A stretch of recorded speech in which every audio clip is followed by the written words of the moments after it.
of the next generation. And I think this is a really helpful and very old tool.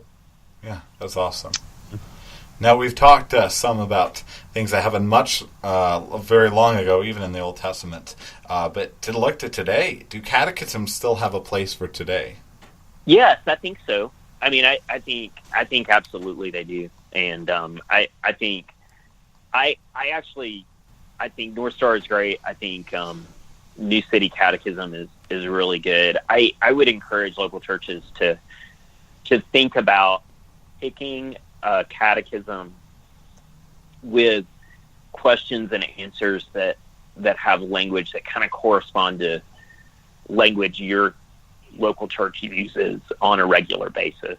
I forget what it's called. It's like the 99 questions and answers or something like that the Gospel Project by Lifeway uses. I don't think Lifeway would ever put the word catechism on their website. No. But I mean, basically they have a catechism that like they're teaching through their children's curriculum. And so in some contexts, it's probably healthy not, if you've got a super Catholic context or you've got a context that's just going to be incredible, a more fundamentalist context where it's going to be super suspicious of a word like catechism.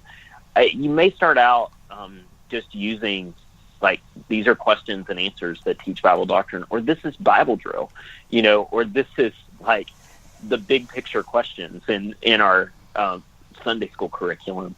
But I think it'd be foolish of us not to see that throughout history God has used this teaching tool as a way to help kids learn and think deeply about theology and to take advantage of that.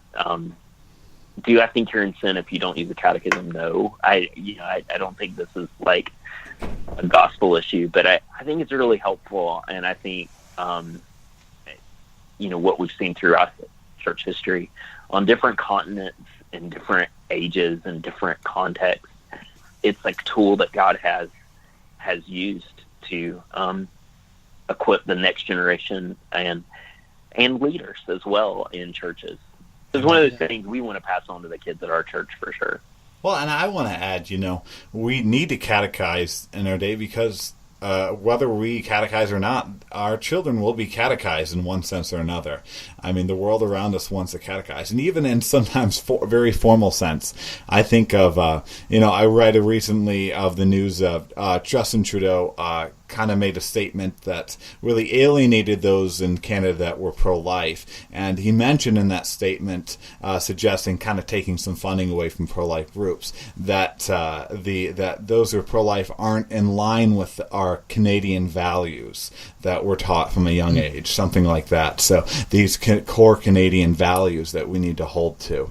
And so, he's talking about values. He's talking about systematic values. There's values around us, whether we like it or not, in that kind of catechistic way. Mm-hmm. Yeah, it's totally true.